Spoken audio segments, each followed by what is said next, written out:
isso. Agora a gente começou a gravação do nosso 20º encontro, né? O professor estava conversando que a gente, então, está há 2 semanas da semana final de provas, né? A gente tem apenas mais um encontro antes de começar essa semana de provas bimestrais, né? Então, a gente só tem a próxima sexta-feira de conteúdo. Como a gente teve um bimestre aí que foi curto, mas a gente conseguiu trabalhar bastante conteúdo, então na próxima sexta-feira a gente vai fazer uma revisão geral daquilo que nós conversamos aqui nesse bimestre. Então a gente falou sobre doenças, a gente falou sobre bactérias, sobre micróbios, né? Sobre controle de micróbios, e a gente agora vai falar um pouquinho sobre fungos. Tá? Então são pontos importantes que a gente discutiu e que tem aqui total relação com a realidade, né? O que a gente está vivendo. Então, pandemia, doenças infecciosas, isso é muito importante. Tá? A gente, como o professor falou, nesse semestre, a gente não fez nenhuma atividade, com exceção da nossa prova, porque a gente já tem um projeto integrador. Tá? O que a gente tem, então, de nota para ser computada? A gente tem aquelas questões de frequência, que o professor passa toda semana você deve responder, né? E a gente vai ter a nossa prova. Uma prova que ela é composta por 10 questões. Né? Eu imagino que nessa altura todos já estejam conseguindo ter acesso ao seu AVA, correto? Que as pessoas possam fazer a prova. Acredito que sim. Né? E essa nota da prova bimestral, então o professor vai somar com as questões de frequência e também a gente vai somar com a nota do projeto integrador. Certo? Essa é a composição básica da nossa nota. Né? Bom, dito isso, então, a gente hoje vai conversar um pouco sobre o nosso último conteúdo inédito e depois, na semana que vem, a gente vai fazer um apanhado geral dos pontos mais importantes. O professor vai dar dicas, né, de pontos importantes para a nossa prova, tá? Antes da gente começar o conteúdo, pessoal, só cuidem-se bastante, porque hoje, por exemplo, deu lá no jornal que a gente, essa semana, encerrou o maior número de mortes por Covid aqui em Curitiba desde o início da pandemia, né? Então, a batalha está longe de ser vencida ainda, né? Muito cuidado, todo cuidado é pouco, tá? Então evitem aglomeração, usem sempre equipamento de proteção individual, então luvas, máscara, touca, dependendo de onde você está, né? E evite naturalmente se aglomerar, isso é mais importante. Tá? Isso é só aquele conselho que a gente sempre recebe e a gente sempre procura passar para os outros, tá? Bom, o professor vai então agora colocar a nossa aula e aquele esquema de sempre, né? Assim que você tiver alguma pergunta, algo que não ficou bem claro, por favor, passa para o professor para a gente conversar. Tá? Hoje, nós vamos dedicar um pouco a nossa aula a falar sobre os fungos. Os fungos, eles são dos micróbios, aqueles micro-organismos que mais dor de cabeça dão para a gente. Quando a gente fala, por exemplo, sobre bactérias ou sobre vírus, alguns micróbios que a gente falou um pouco na semana passada, né? A gente explicou um pouquinho que eles têm algumas características, que eles podem fazer mal para a gente, causar doenças, né? Mas quando a gente fala de tratamento, a gente hoje sabe muitas medidas para a gente tratar bactérias, por exemplo, né? Então o professor falou sobre aqueles métodos de controle para a gente acabar com bactérias no meio ambiente, nos objetos que a gente usa no dia a dia, né? E a gente também sabe que existem muitos medicamentos que a gente pode usar para destruir bactérias, né? Mas nós temos outros tipos de micróbios que envolvem um tratamento e uma duração um pouco mais difíceis. São os fungos, né? Os fungos, eles são micro-organismos um pouco mais complexos daquilo que a gente está habituado, né? Quando a gente fala de bactéria, por exemplo. Né? E aqui residem alguns problemas que a gente vai conversar hoje. Tá? Quando o professor fala fungo para você, eu não sei se você já teve experiência de ver, por exemplo, um fungo no meio ambiente. Eu acredito que sim. Né? É mais comum você ver um bolor, por exemplo, você ver um fungo na natureza. Talvez alguns de vocês não tenham visto um fungo em uma pessoa, seja numa lesão de pele, seja, por exemplo, presença de fungo em unhas. Isso é algo que é corriqueiro, mas que a gente pode ser que ainda não tenha entrado em contato. E para o curso de estética isso é importante, porque muitas pessoas, como as alunas de anos anteriores já me informaram, né? Quando a gente está na prática da estética, então o esteticista, quando ele está, por exemplo, num centro clínica de estética, né? Ele está, por exemplo, fazendo alguns procedimentos, volta e meia aparece alguém com esse tipo de pergunta, né? Então, a pessoa tem uma determinada lesão na pele ou na unha e ela tem curiosidade. E é normal ela ter curiosidade, né? Porque a gente está falando de algo que é difícil de tratar e pode ser demorado. Aí a gente vai comentar um pouco sobre isso hoje, né? Bom, antes de mais nada, a gente tem que definir um pouquinho o que são os fungos, né? Os fungos, eles são micróbios que são um pouco mais complexos do que as bactérias. Se vocês lembrarem, a gente, lá nas primeiras aulas de bases biológicas que a gente tinha, nós falávamos que existem dois tipos de célula, né? Um tipo que é o tipo bem simples e bem antigo, que são as bactérias, e um outro tipo de célula, que é um tipo mais moderno, né? Um tipo que tem mais complexidade. Esse tipo, que tem mais complexidade, os fungos estão dentro, né? Então, os fungos são dotados, mesmo sendo micróbios, eles são dotados de células mais complexas, mais sofisticadas. Então, aí, a gente já tem uma grande diferença entre os dois. Tá?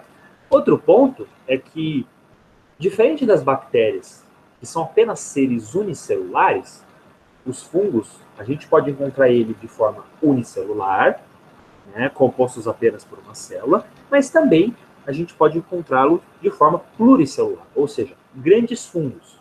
Inclusive, você consegue enxergar a olho nu.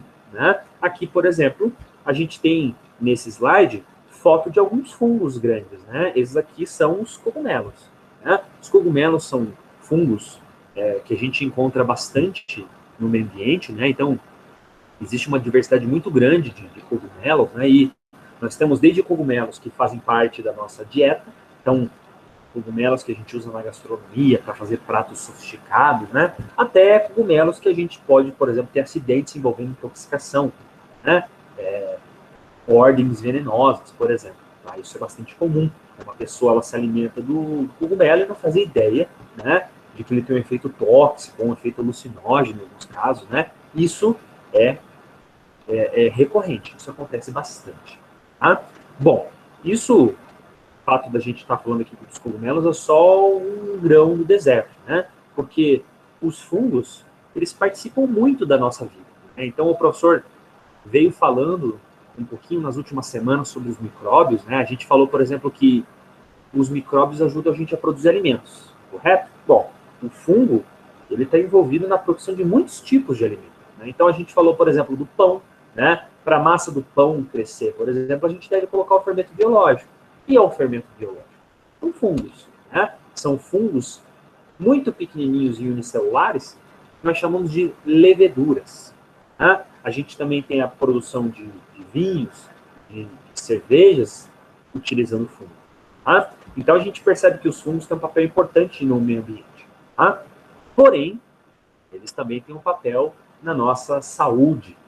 Assim como o nosso corpo ele é colonizado, ele é composto por bactérias, como a gente já conversou, o nosso corpo também é composto por muitos tipos de fungo. Alguns vocês já podem até ter ouvido falar e talvez, dependendo da situação, algumas de vocês já até tiveram alguma doença, né? Eu acredito, pelo como essa situação é comum, né? Pelo menos uma pessoa aqui na nossa sala talvez já tenha sofrido de uma infecção que é a candidíase, né? O que é a candidíase? A candidíase é um fungo, né? Uma levedura que ele se encontra no nosso organismo. Todos nós, pelo menos a maior parte de nós, temos um fungo que se chama Cândida, né? Cândida albicans. Esse é o nome dessa levedura, né? Dependendo da situação físico-química do nosso corpo, então você passou por um momento, por exemplo, de estresse, você passou talvez por uma agressão química no corpo, né? Uma alteração hormonal, a cândida ela pode ter se proliferado numa quantidade maior do que ela deveria, né? E aí podem começar alguns problemas, né? Então, desde lesões orais até mesmo vaginite, né, que é a infecção e inflamação, por exemplo, da vagina. Isso é bastante comum, né? E muitas mulheres no mundo inteiro elas devem procurar um tratamento para se livrar da dor, por exemplo, para se livrar das lesões que esse fungo causa. Mas a cândida é só um exemplo. A gente tem vários outros exemplos, né? Então, a gente tem, por exemplo, fungos que causam problemas na nossa pele, causam problemas na nossa unha, né? Os fungos, eles gostam bastante de crescer não.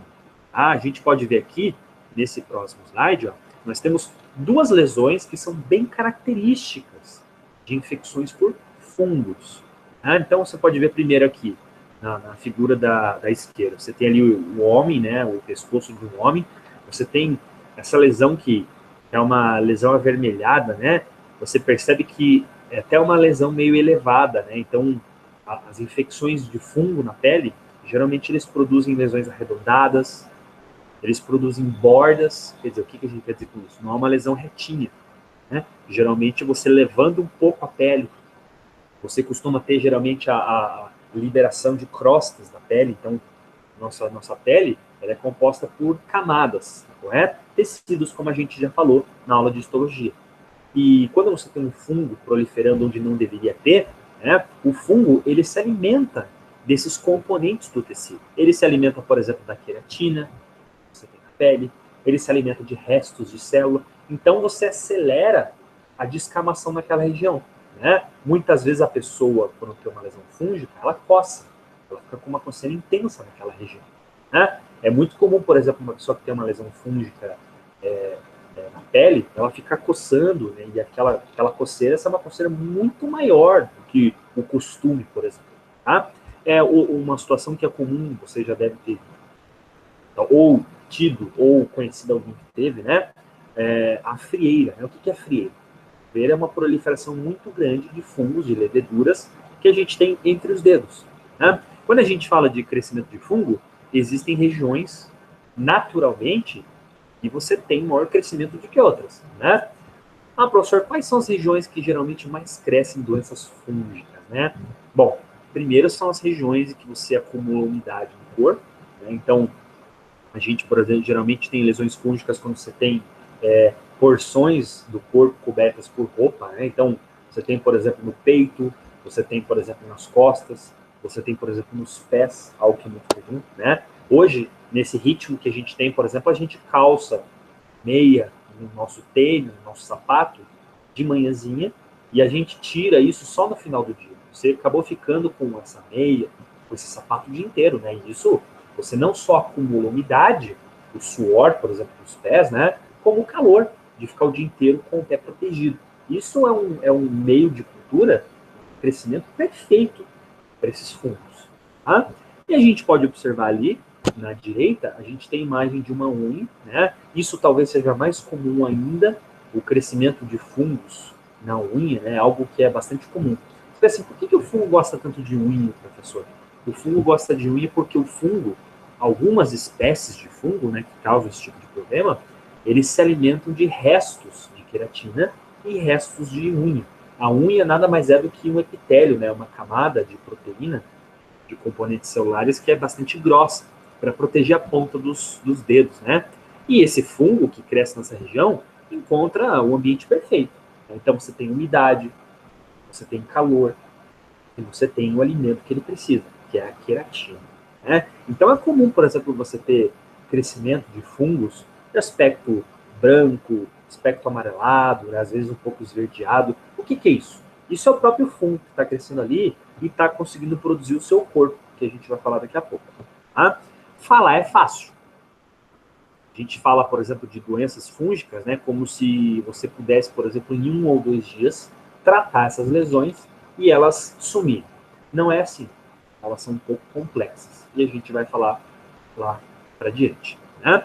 Bom, a gente estava falando um pouquinho sobre os fungos, mas a gente precisa entender, em primeiro lugar, o que é exatamente um fungo. Né? Um fungo, ele é um micróbio, como a gente já falou, mas por muito tempo a ciência não conseguia definir exatamente o que era o fungo. Por quê? Quando a gente observa o fungo no microscópio, a gente percebe que ele tem características que às vezes lembram um animal, às vezes lembram uma planta. Muitas pessoas no passado, muitos cientistas achavam que o fungo era uma planta, na verdade.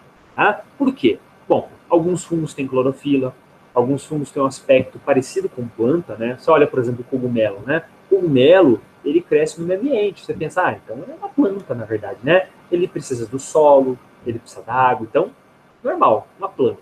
Outras pessoas não, outras pessoas associam o fungo ao animal. Por quê? Ele cresce em seres humanos, ele tem componentes químicos muito parecidos com animais, né? Bom, depois de muito estudo, a ciência determinou que Um fungo não é nem um animal e nem uma planta. O fungo é um fungo. Ou seja, é um ser que reúne suas características próprias. Tá? O que é importante para a gente saber exatamente dos fungos? Né? Primeiro, os fungos são persistentes. Os fungos têm uma sobrevida longa porque eles conseguem se alimentar de fontes complexas de carboidratos. Em outras palavras, os fungos eles conseguem aproveitar alimentos de formas que os outros micróbios não conseguem. Né? Então é muito comum, por exemplo, você na sua casa, eu digo isso porque em Curitiba é um local bastante úmido, certo? Então é comum, por exemplo, a gente agora, nesses meses de inverno, nesses meses de frio, a gente conviver com a nossa casa úmida ou o nosso ambiente de trabalho, né? O nosso meio de transporte, aquela umidade, aquele frio. Os fungos, eles conseguem se manter muito bem nesses ambientes, tá? E na nossa casa, é comum você ter, por exemplo, o crescimento de mofos, né? Então, tem pessoas que, por exemplo, abrem o seu guarda-roupa e reparam que as suas roupas, elas estão completamente tomadas por bolor. Quem nunca viu isso aqui em Curitiba? Isso é comum, né? Como que cresce um fungo na minha roupa, professor? Quer dizer, ele explicou para mim que os micróbios se alimentam de qualquer coisa, tudo bem, entendi, mas qual é do fungo crescer em cima de uma jaqueta, por exemplo, em cima de uma calça, né? Eu vou tirar, por exemplo, um tênis, uma caixa que eu deixei ele há 2 meses fechado, agora que eu vou pegar essa bota para voltar a usar no inverno, está tomado por bolor. O que aconteceu ali? Bom, o que a gente acabou de falar, né? Os fungos, eles se alimentam de carboidratos bem complexos, como, por exemplo, o couro, que a gente tem na roupa, por exemplo. A borracha, que você tem na roupa, né? Então, eles conseguem explorar, se alimentar de substâncias químicas, substâncias sintéticas, que nem mesmo uma bactéria consegue. Aí vem, por exemplo, aquela situação de você, depois de deixar um quarto, uma gaveta muito tempo fechada, você percebe que dentro de uma parede, dentro de uma porta, você teve o crescimento de fungo. Né? É isso. Esses bichos conseguem até comer madeira. Né? Por isso a gente tem esse metabolismo diferenciado. Né? Outro ponto também é que os fungos conseguem sobreviver em ambientes ácidos, né? Diferente das bactérias. O que a gente quer dizer com ambiente ácido? Existem alimentos que são ácidos, né? E os fungos, se você deixa o devido tempo, eles podem contaminar esses alimentos.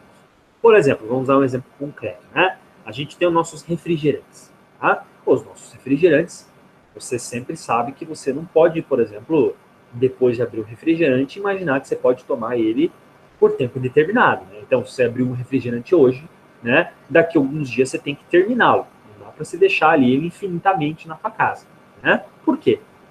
Uma pessoa que já deixou um refrigerante ou um alimento ácido em casa, né, depois de aberto, percebe que se você demora para comer todo o alimento, ele é tomado por fungos. Então, uma Coca-Cola, por exemplo, ele tem um pH, ele é bem ácido, né? Não sei se a professora Simone conversou um pouquinho com vocês sobre substâncias ácidas, né? Muitas coisas não conseguem crescer ali nesse ambiente ácido. Mas se você deixa uma garrafa, por exemplo, de Coca-Cola, né, muitos dias aberta, sem consumir aquele alimento, você vai perceber que vão crescer fungos ali, né? Fungos que conseguem crescer no ambiente que normalmente não imaginaria que ia crescer ali, né? A mesma coisa, frutas. A gente tem, por exemplo, aquelas frutas cítricas, né? Então, estamos falando de limão, estamos falando, por exemplo, de laranja, né? A nossa bergamota, a nossa mimosa, por exemplo, né? Se você deixa isso na geladeira por muito tempo, você não consome, o que vai acontecer? Esse alimento vai ser tomado por bolores.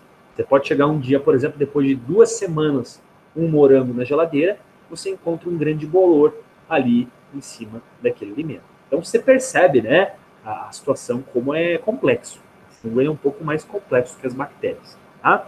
Se você falasse assim para mim, professor, será que eu posso comer um fungo que cresceu ali naquela fruta? Olha, esse fungo específico que cresce nos alimentos, né, ele não é um fungo tóxico, ele não é um fungo venenoso.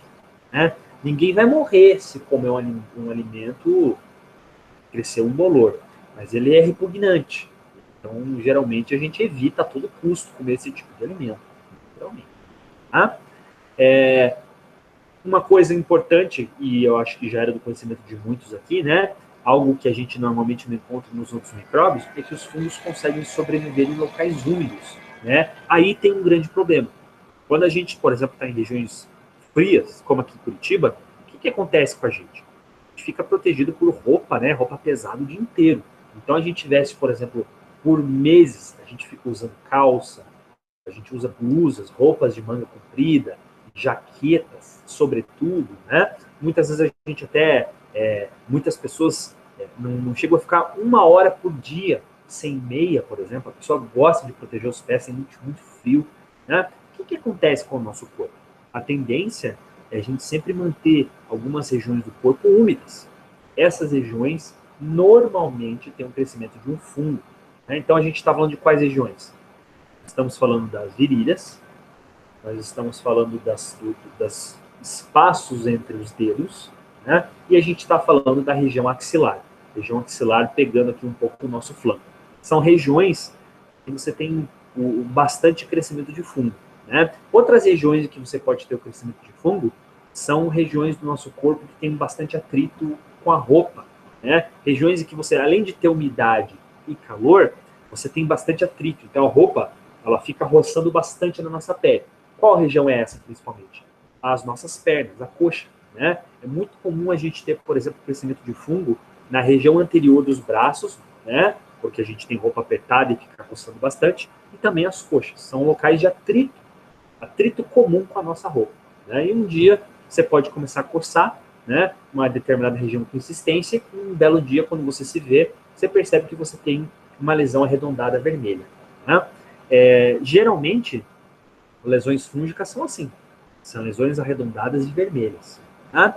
E a gente pode observar aqui, né, essa última palavra que aparece são organismos eucariontos. Foi o que o professor falou no começo da aula, né? São células complexas e, diferente das bactérias, a gente acaba tendo ali uma célula um pouco mais moderna, com mais funções, com um metabolismo mais complexo, tá? Bom, aqui vem uma pergunta importante, né? E que talvez um dia, ou alguém já perguntou para você, ou talvez algum dia pergunte, né?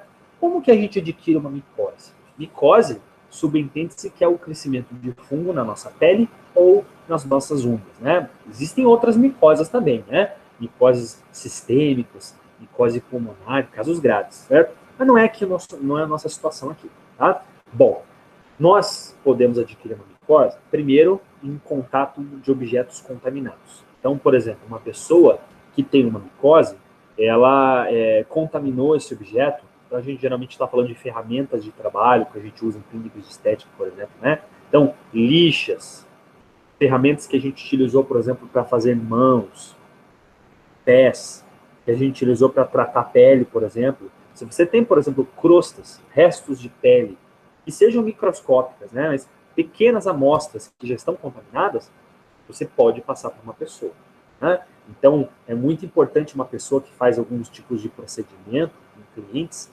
sempre higienizar os seus produtos, sempre higienizar suas ferramentas. Porque se você utiliza de uma pessoa para outra, né, você pode muito bem passar uma lesão fúngica.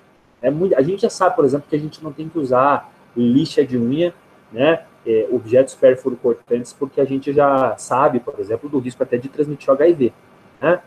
Mas a gente tem alguns objetos que a gente utiliza normalmente, a gente costuma ignorar um pouco, né? O nosso local de trabalho, ele pode muito bem transmitir um fungo para a gente, tá? Aqui a foto do gatinho existe porque é comum nós também adquirimos infecções fúngicas por animais, principalmente gatos, né?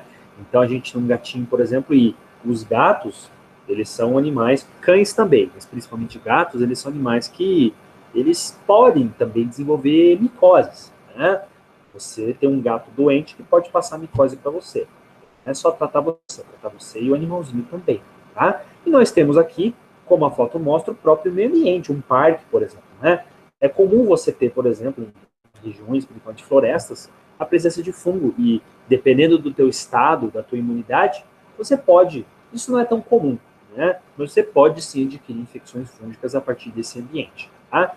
A principal forma de infecção realmente é por contaminantes, de uma pessoa para outra, né? É por esse motivo que quando uma pessoa vai frequentar um clube, um espaço social, ou uma escola de natação, uma academia, é bastante divulgado que a pessoa tem que manter higiene na hora de se trocar, na hora de colocar roupa de de atividade física, né? Porque você pode ali, no vestiário, por exemplo, estar tendo contato com objetos que estão contaminados. Então, sempre uma proteção é importante. Tá? Nesse slide, a gente tem fotos aqui de fungos que cresceram em laboratório. Né? De forma geral, isso aqui não é obrigatório, né? A gente não vai cobrar em prova isso aqui. Mas, de forma geral, nós temos duas aparências de fungos. Né? Primeiro, aqueles fungos que se parecem com bolores. Esses fungos, eles são chamados de filamentosos, porque eles lembram o aspecto de algodão. Né? Você já viu um bolor no meio ambiente, por exemplo, você sabe que ele tem esse aspecto de cotonete, de algodão. Né? Aquele tipo de fungo que cresce, por exemplo, no ambiente, cresce no alimento. Tá? Outro tipo de fungo, um fungo que está geralmente mais associado a doenças para a gente, são chamados de leveduriformes. O que é isso? São as leveduras. Né? Aqui você já vê aquela diferença que o professor falou. Na foto de cima a gente tem aqui um fungo filamentoso. Você percebe que esse fungo aqui tem um aspecto de bolor mesmo, né? Uma espécie de algodão. Tá? E aqui você percebe ele no microscópio que ele é multicelular, ou pluricelular. É feito de muitas células. Olha uma cadeia de células aqui. Né? Já o fungo aqui de baixo, os fungos, as leveduras, né? Eles têm um aspecto mais cremoso. Né? E eles são células individuais. Você pode ver que cada bolinha dessas aqui é, na verdade, uma célula. É um fungo específico. O caso que a gente falou no começo da aula da Cândida, por exemplo, é um fungo que existe aqui no nosso corpo, ele é um fungo unicelular, então ele é uma levedura. O fungo que a gente utiliza para produzir o pão ou para produzir a cerveja, mesma coisa, são leveduras. Então, entenda um pouquinho as diferenças. Tá? Eu queria saber até o momento se alguém tem alguma dúvida específica, algo que não ficou claro ou alguma curiosidade, fique à vontade.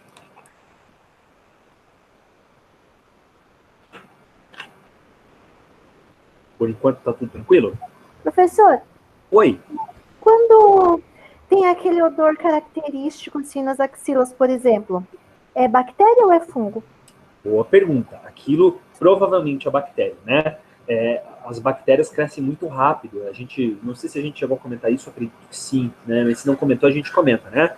As regiões que ficam protegidas por roupa e acumulam calor, umidade, isso aí é um alimento muito rápido para a bactéria. Então, uma pessoa, por exemplo, que vai trabalhar, fica o dia inteiro, né, naquele calor, naquele suor, dia super quente, as bactérias proliferam muito rápido na virilha e nas axilas. Então, é comum, por exemplo, o mau odor que você falou, ele é associado ao crescimento de bactérias, né? Quando a gente vai, isso é uma dica legal aí que a gente tem, né? Quando a gente vai, por exemplo, tem pessoas que têm problemas, né? Principalmente o sexo masculino, isso é comum, sofrer do chamado mau odor, né? O que está acontecendo com a pessoa que tem um odor tão forte, por exemplo, do suor? Né? Essa pessoa está com uma proliferação muito grande de bactérias. Né? O que a gente pode fazer para evitar esse mau odor assim tão persistente? Né? Muitas pessoas falam, só tomar um banho. Não, não é tão simples assim. Tem pessoas que acabam sofrendo um pouco mais do que outras, né? Porque muita coisa está em jogo.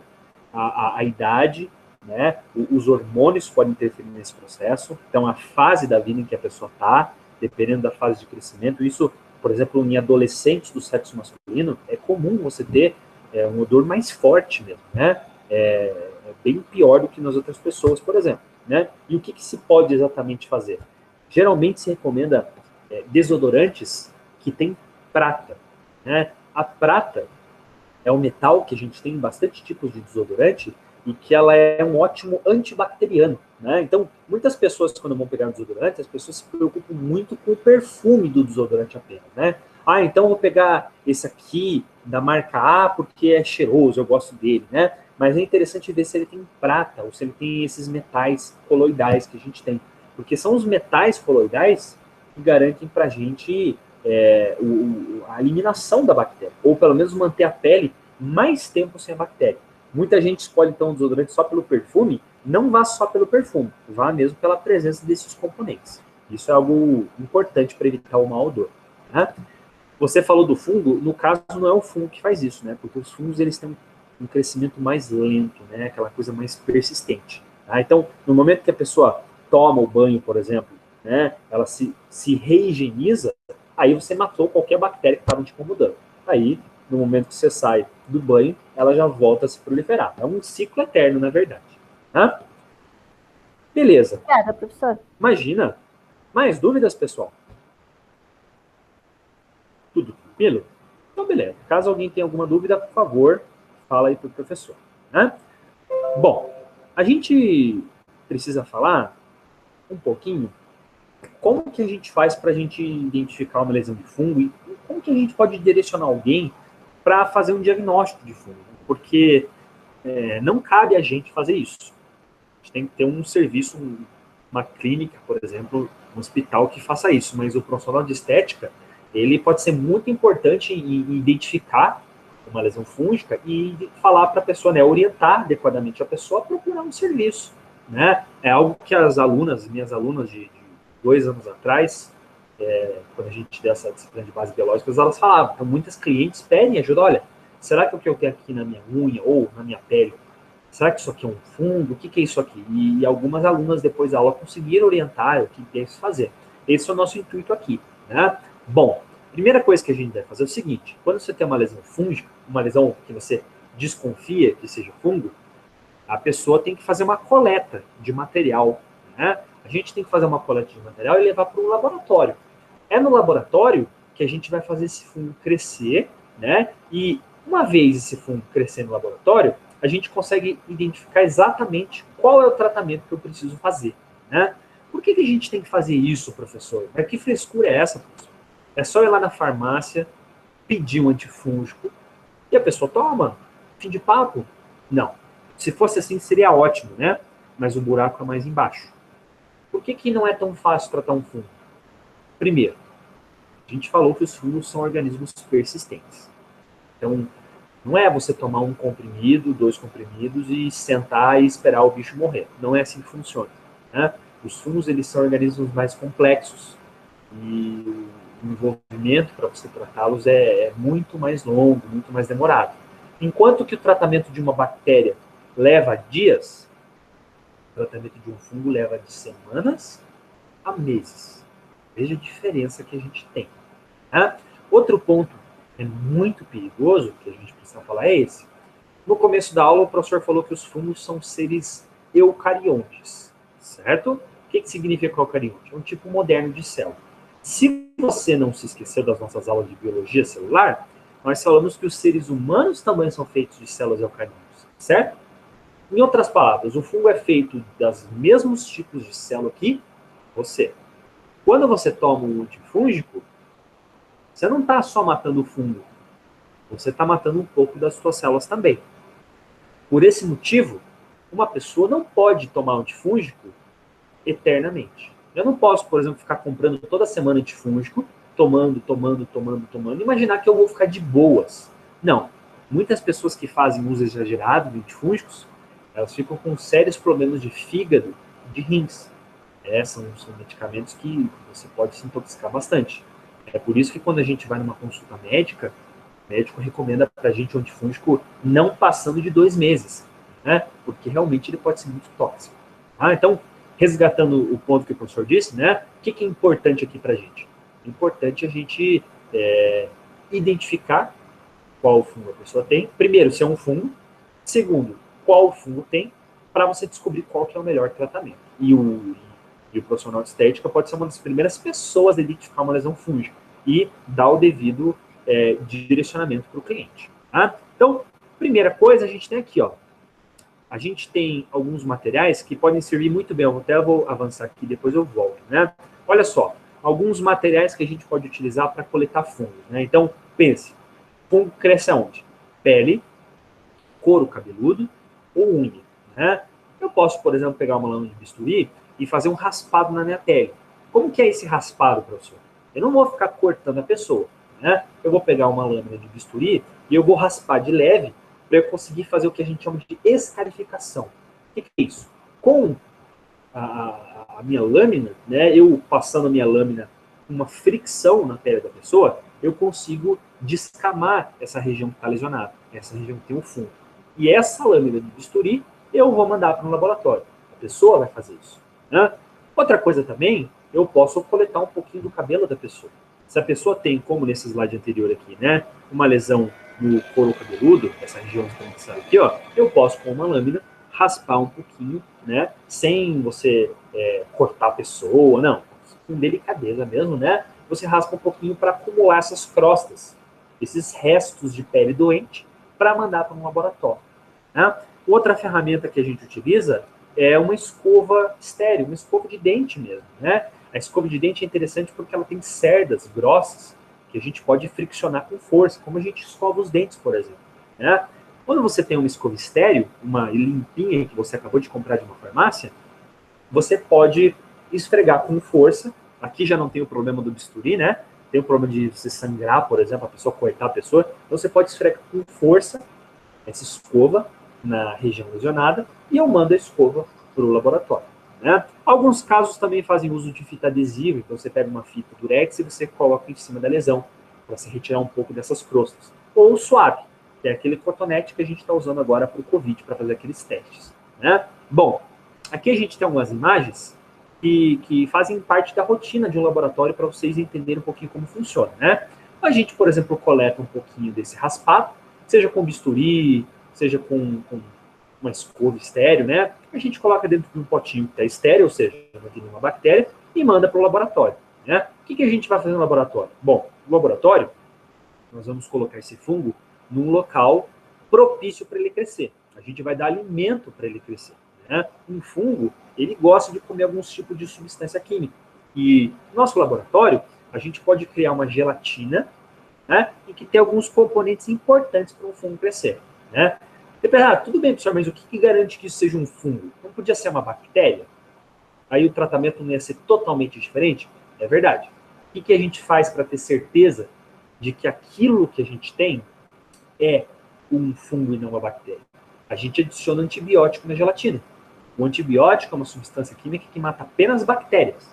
Se eu tenho uma gelatina com comida e com antibiótico, as bactérias não vão crescer ali.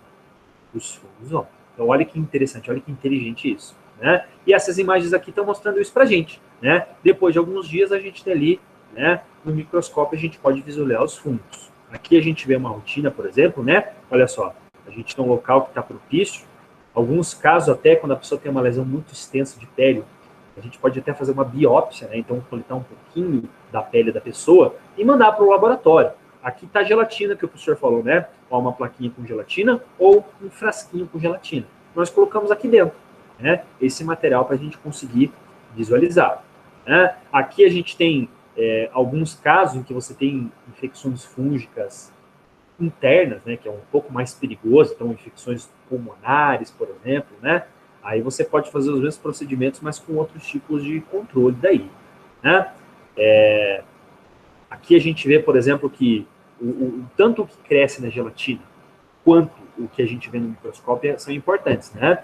Essa parte aqui de cima, ó, vocês estão vendo aqui, ó, vocês estão vendo o crescimento desses fungos nessas plaquinhas, né? Olha só, olha o fungo em forma de bolor aqui, que a gente chama de filariforme, aqui, ó, filamentoso, né? Olha o fungo cremoso aqui, ó. Né? Então a gente consegue observar que dependendo do crescimento, né, a gente tem uma espécie de fungo, outra espécie. Tudo vai depender da aparência do que aparecer para mim. Né? Aqui a gente tem outras fotos, olha só. Eu estou com equipamentos de laboratório colocando aqui nessa gelatina, né? Olha só o bisturi que estava contaminado aqui, ó. Eu estou usando algumas ferramentas para poder colocar esse fungo nessa gelatina. Ó, estou nesse momento colocando ele aqui nesse meu frasco, por exemplo, né? Ó, estou preparando agora. Depois de um certo tempo, esse fungo cresceu. Né? Depois de uma semana, 2 semanas, aí eu vou utilizar uma substância química que se chama azul de algodão para eu conseguir ver esse fungo em laboratório, para eu conseguir ver esse fungo em microscópio. A gente leva essa lâmina aqui no microscópio, né, para a gente tentar identificar o nosso fungo. Né? Aqui a gente pode observar, ó, isso aqui é um esporo de um fungo. Né? A gente tem aqui um fungo que ele tem como identificação esse chapéu que a gente chama, né? Isso aqui é bastante característico de fungos de bolor, por exemplo.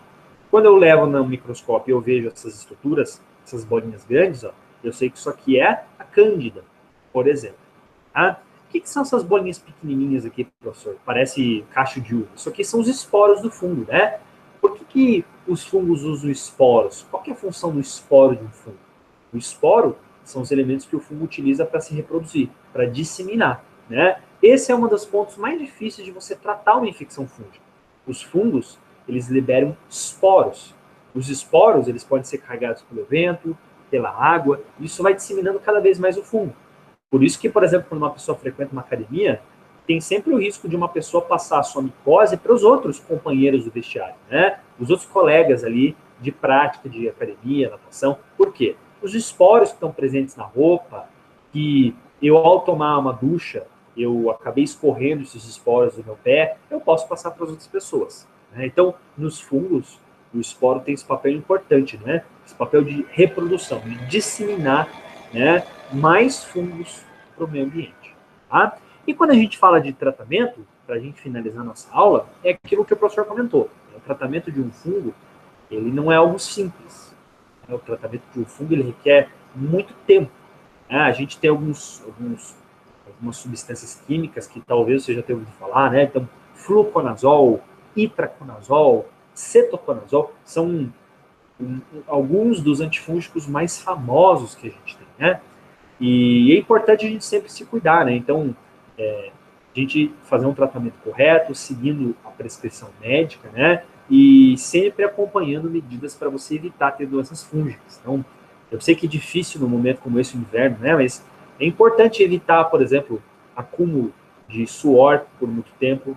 É importante, por exemplo, a gente sempre trocar peças de roupa íntima, então, por exemplo, meias, algo que a gente sempre não deve reaproveitar, né? Os fungos, eles têm uma proliferação muito grande em meias, por exemplo, em calçados, né? Muitas vezes a gente usa nosso calçado repetidas vezes todos os dias, né? É complicado, sempre é importante arejar um pouco, né? Existem alguns produtos que a gente pode borrifar, né? Que são antifúngicos, que a gente pode comprar na farmácia mesmo. Se uma pessoa tem muito problema de fungo, ela pode fazer isso, né? O professor já teve micose de unha um tempo, né? Foi difícil tratar, demorou bastante tempo, né? Finalmente eu consegui me livrar dessa infecção na minha unha. É algo que é bastante comum, né? Para isso você tem que ter muita disciplina, fazer a coisa realmente com consciência, para você um dia conseguir se livrar de uma infecção fúngica, né? O curioso é que o profissional de estética tem um papel importante nisso, né? Porque uma pessoa que procura tratamentos de estética é uma pessoa muito preocupada com a saúde também. Não é apenas vaidade, é, acima de tudo, preocupação com a saúde, né? E quando aparecem lesões, por exemplo, a pessoa pode ficar preocupada. Como o professor já falou, né? Muitas vezes são vocês que vão ser os primeiros a identificar um problema. A pessoa talvez nem procure ajuda, né? Mas você pode, no convívio, no dia a dia, na relação cliente-profissional, você pode detectar alguma lesão, sim. Por isso que é muito importante conhecer um pouquinho da biologia básica dos fungos, né? A nossa aula de hoje, ela é uma aula complexa, então, portanto, não deve ser tão longa assim, né? O professor falou bastante coisa nova, que a gente tem que digerir um pouco, né? Eu queria saber, em linhas gerais, se alguém tem alguma dúvida da nossa aula de hoje, algum comentário, fique à vontade.